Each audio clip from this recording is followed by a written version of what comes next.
Hello friend, welcome back to Mintos mood. आज का topic है amplifier circuit of common emitter, common base and common collector.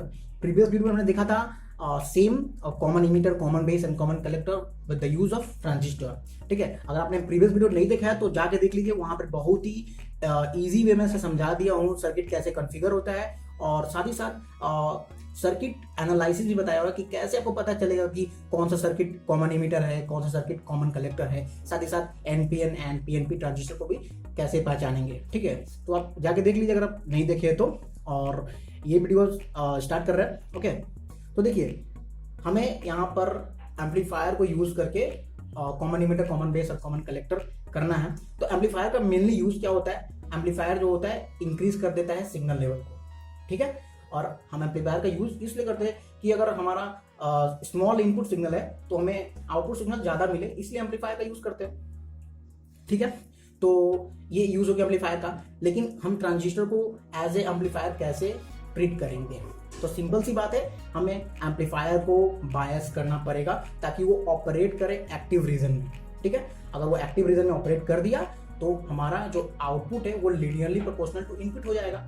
ठीक है, याद रखिएगा, जो हमारा अगर वो बायस हो गया और एक्टिव रीजन में वर्क करने लगा, ऑपरेट करने लगा, तो output of amplifier is linearly proportional to input. ठीक है, तो ये वर्क है एम्पलीफायर का। तो चलिए देखते हैं पहले common emitter amplifier. Common emitter amplifier आप देख लीजिए, ये सर्किट है उसका। इमीटर को कॉमन लिए है इन इनपुट एंड आउटपुट में। ठीक है, और यहाँ पे क्या देखिए, ये R1, R2 और RE जो है ये क्या करता है, वोल्टेज डिवाइडर सर्किट प्रोवाइड करता है।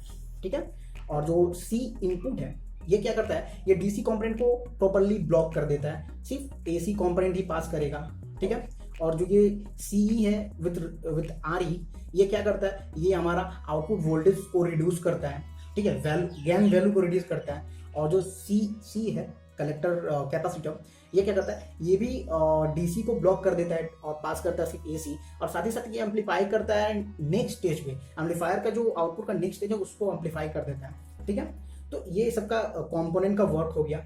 अब देखिए सिंपल में, अगर हम यहाँ पे कोई भी सिग्नल नहीं है, इनपुट सिग्नल, ठीक है, तो एम्पलीफायर कैसे वर्क करेगा? एम्पलीफायर एक क्वाड्रेंट कंडीशन में वर्क करेगा। अगर यहाँ पे सिग्नल नहीं है तो there is no zero signal और नो सिग्नल, तो उसको बोलेंगे क्वाड्रेंट कंडीशन। ठीक है, और क्वाड्रेंट कंडीशन में जो कलेक्टर इमीटर वोल्टेज है, कलेक्टर करंट है, बेस करंट, वो क्या करेगा, क्वाड्रेंट ऑपरेटिंग पॉइंट के तौर पे काम करेगा। ठीक है, तो अगर हम बायस कर रहे हैं तो यहाँ पे output is linearly proportional to input होगा। ठीक है, अब हम जानते हैं, तो इसीलिए कलेक्टर करंट और आउटपुट वोल्टेज वेरी करेगा sinusoidally about the quadrant value. ठीक है, यहाँ पे जो साइनोसॉइडली वैल्यू करेगा, ठीक है, अबाउट द क्वाड्रेंट वैल्यू। ठीक है, तो ये हमारा आप देख लीजिए, जैसे पॉइंट आप नोट करते जाइए। यहाँ पे जो अभी बोले वो सब हम लिख दिए यहाँ पे। और ये इंपोर्टेंस ऑफ कैपेसिटर का फॉर्मूला है, ये भी आप नोट कर लीजिए, एग्जामिनेशन में आता है। और एक इंपॉर्टेंट बात, ठीक है, यहाँ पे देखिए ये फॉर्मूला है आउटपुट वोल्टेज का, VCC minus RC IC into RC। अब यहाँ पे अगर IC को हम इंक्रीज करते हैं, अगर IC इंक्रीज होगा तो कलेक्टर वोल्टेज ड्रॉप हो जाएगा, क्योंकि VCC कांस्टेंट है हमारा, यहाँ पे VCC कांस्टेंट रखेंगे। ठीक है, तो ये फॉर्मूला है, आप देख लीजिए अच्छे से। और यहाँ पे एक यहाँ पे फेज वाला बात आ रहा है, तो अगर देखिए, अगर निगेटिव हाफ साइकिल हम देख रहे हैं, पहले देखिए ये अगर हम ये इनपुट दे रहे हैं, ये आउटपुट आ रहा है, तो निगेटिव हाफ साइकिल दे रहे हैं यहाँ पर, तो क्या होगा, AC और DC आपस में अपोज करेंगे, AC और DC वोल्टेज आपस में अपोज करेंगे, उससे क्या होगा, बेस करंट हमारा रिड्यूस हो जाएगा। और इसीलिए कलेक्टर करंट और ड्रॉप, जो RC के अक्रॉस में जो ड्रॉप है वो भी रिड्यूस हो जाएगा। तो क्या हो जाएगा, आउटपुट वोल्टेज हमारा इंक्रीज होगा। तो इससे क्या होता है कि अगर हम निगेटिव वोल्टेज दे रहे हैं तो हमारा पॉजिटिव आ रहा है, देखिए नेगेटिव में पॉजिटिव, पॉजिटिव में निगेटिव। और तो क्या होगा, फेज शिफ्ट इसका क्या होगा, 180 degree between input and output voltage.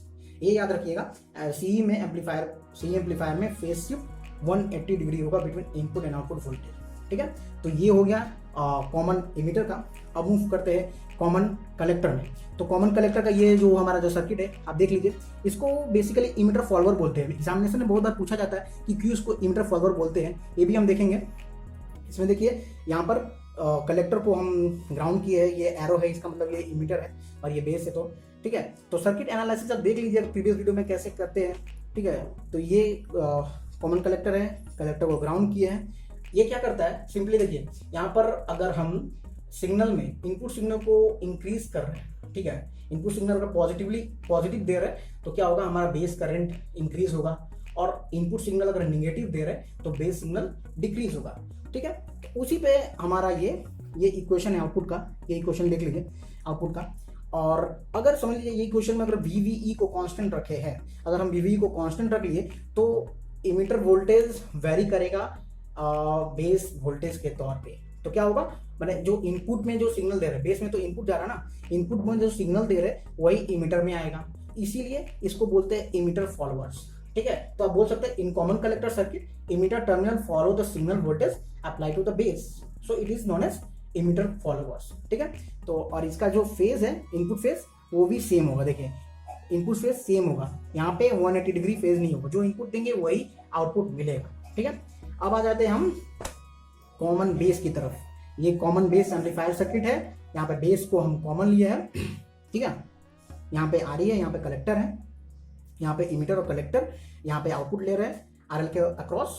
तो यहाँ पे क्या होता है कि यहाँ पे एक चीज देखिए, जो इनपुट सिग्नल है वो इमीटर के साथ कपल करता है C इनपुट, मतलब कि कैपेसिटर, इनपुट कैपेसिटर के साथ, और जो लोड रेजिस्टेंस है वो कपल करता है कलेक्टर के साथ विथ CC, मतलब कलेक्टर करंट के साथ। तो क्या होता है, यहाँ पर भी अगर हम पॉजिटिव पल्स जा रहा है तो हमारा इमीटर वोल्टेज इंक्रीज हो जाएगा। ठीक है, क्योंकि बेस वोल्टेज तो कांस्टेंट है, और इसीलिए हमारा बेस करंट और कलेक्टर करंट और जो RC के अक्रॉस में जो ड्रॉप है वो भी डिक्रीज हो जाएगा। ठीक है, क्यों डिक्रीज होगा, क्योंकि हमारा फॉरवर्ड बायस जंक्शन जो है वो रिड्यूस हो रहा है, ये फॉरवर्ड बायस जंक्शन वो भी रिड्यूस हो जा रहा है। ठीक है, तो ये हमारा आउटपुट का एक फॉर्मूला आ गया यहाँ पे, ये फॉर्मूला आप नोट कर लीजिए। ठीक है, ये जो पॉइंट हम बोले ये लिख लीजिए, आप नोट कर लीजिएगा। ठीक है, और यहाँ पे ये फॉर्मूला यहाँ पे आप देख सकते हैं, यहाँ पर अगर हम IC को अगर रिड्यूस कर रहे हैं तो क्या होगा, हमारा इनपुट, ये जो आउटपुट वोल्टेज है वो हमारा इंक्रीज होगा। IC को रिड्यूस करेंगे तो आउटपुट वोल्टेज हमारा इंक्रीज होगा। तो क्या होगा, पॉजिटिव गोइंग पल्स जो होगा वो पॉजिटिव गोइंग आउटपुट भी देगा, और वाइस वर्सा, अगर निगेटिव देंगे तो निगेटिव आउटपुट होगा, पॉजिटिव देंगे तो पॉजिटिव। तो इसीलिए यहाँ पर भी फेज शिफ्ट नहीं होगा, तो there is no phase shift, याद रखिएगा। ठीक है, अब देखते हैं, ये हो गया कॉमन बेस। अब देखते हैं कंपेरिजन। कंपेरिजन आप नोट कर लीजिए, कंपेरिजन बहुत बार एग्जामिनेशन में आता है। कंपेरिजन है ये दोनों का, तीनों का, CE, CB एंड CC। यहाँ पे देखिए इनपुट रेजिस्टेंस लो होगा, इसका इनपुट रेजिस्टेंस CE से कम होगा, और इसका हायर होगा CE से। ठीक है, आउटपुट रेजिस्टेंस इसका लार्ज होगा, और इसका output resistance higher than CE होगा, और इसका output resistance lower than CB, मतलब इससे कम होगा। ठीक है, पावर गेन में ये ज़्यादा होगा, और इसका पावर गेन इससे लो होगा CE से, और पावर गेन CC का दोनों से कम होगा, मतलब कि कॉमन कलेक्टर का पावर गेन CE और CB से दोनों से कम होगा। फेज शिफ्ट आपको बता दिए 180 डिग्री होगा, इसका फेज शिफ्ट नील और इसका भी फेज शिफ्ट नील रहेगा। ठीक है, मतलब कि जो इनपुट में देंगे सिग्नल वही आउटपुट में होगा, लीनियर प्रोपोर्शनल। ठीक है, और यहाँ पे करंट गेन जो बीटा हाई होगा, यहाँ पे करंट गेन अल्फा जो है वो लो होगा, लेस देन यूनिटी होगा, और इसका करंट गेन होगा हाई, मतलब 1 प्लस बीटा। ठीक है, तो ये था टोटल हमारा एम्पलीफायर का कॉन्फ़िगरेशन। आई होप आपको समझ में आया होगा। ठीक है, समझ में आया तो लाइक करेगा, ज़्यादा ही अच्छा लगे तो please subscribe my channel. Okay, thanks.